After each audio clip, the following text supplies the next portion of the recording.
Steve Gamache here with another Chef Knives to Go quick look product review. This is the Enjin SRK8 Funayuki 165mm knife.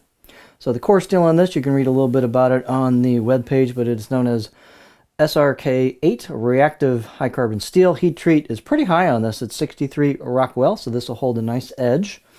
The construction is 3 layers, so we've got a soft iron cladding on either side of that hard center core cutting edge steel, and that cladding again is soft iron, so it's reactive. This is an all reactive blade.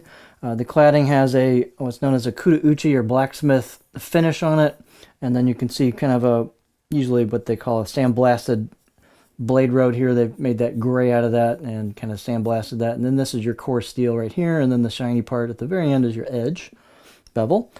So this also looks like it has lacquer finish on it as well. In fact, I know it does. I played with this particular blade a little bit. You'll see when we get a close-up shot, you'll see a little discoloration towards the very edge where the lacquer is starting to wear off from me testing. So I did test this blade out.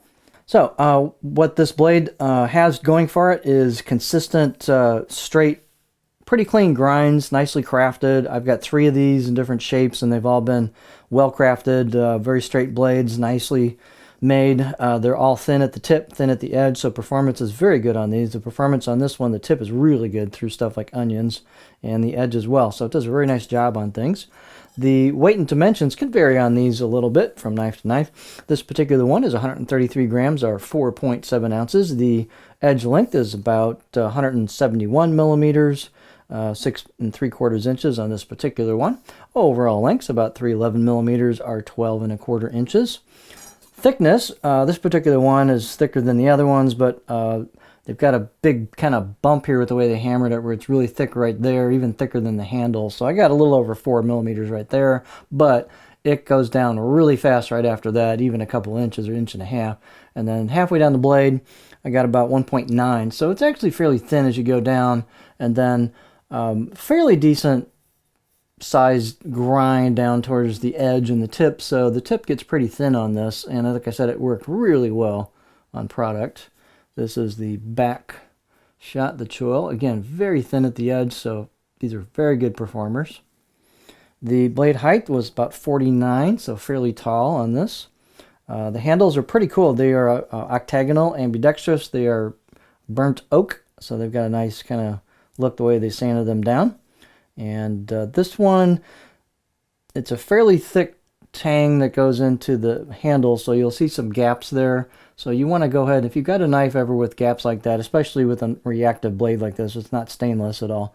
So you'd want to cover, seal that up with something temporary or permanent so that you don't get water down in there. Circumference on that handle, I measure them where a typical ferrule would meet the main handle, about right there, about 75 millimeters, 3-ish inches for the size of that.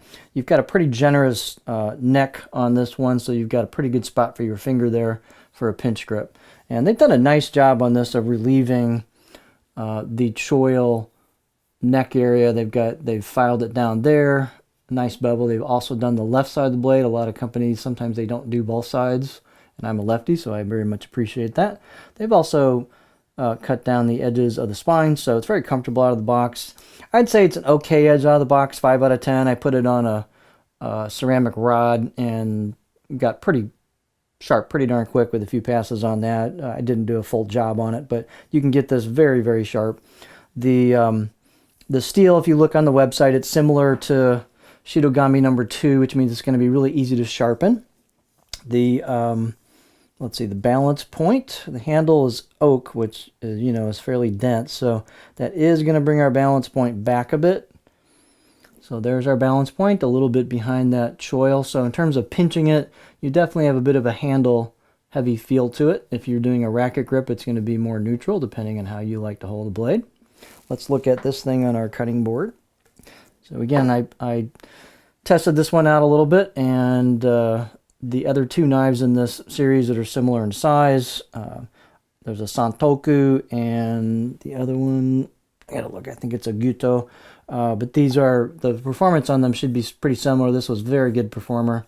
It's got an interesting, and the Funayuki typically has a fairly aggressive and kind of a spear tip point to it, fairly aggressive belly up to mid-height tip on there in relation to the knife center line. And so we've got a little bit of a flatten in the back. This actually chops pretty well in the back here. And then we've got a fairly aggressive belly, so I can get pretty high on this in a rock. So this thing will rock like crazy. Plus, you've got a little bit of flack towards the back. So given it's only 170 millimeters long, that's a lot of different stuff going on with that profile. So low belly right through all this, back got some flat there until you hit the aggressive part. So you can do tip draws with it, but you're going to bring the blade up pretty high, but it'll rock really great. You got some chopping part there. So you can do a lot of different techniques with this knife. It'll accommodate quite a few different techniques. So this is an interesting package. This is the Enjin SRK8 Funayuki 165 millimeter knife.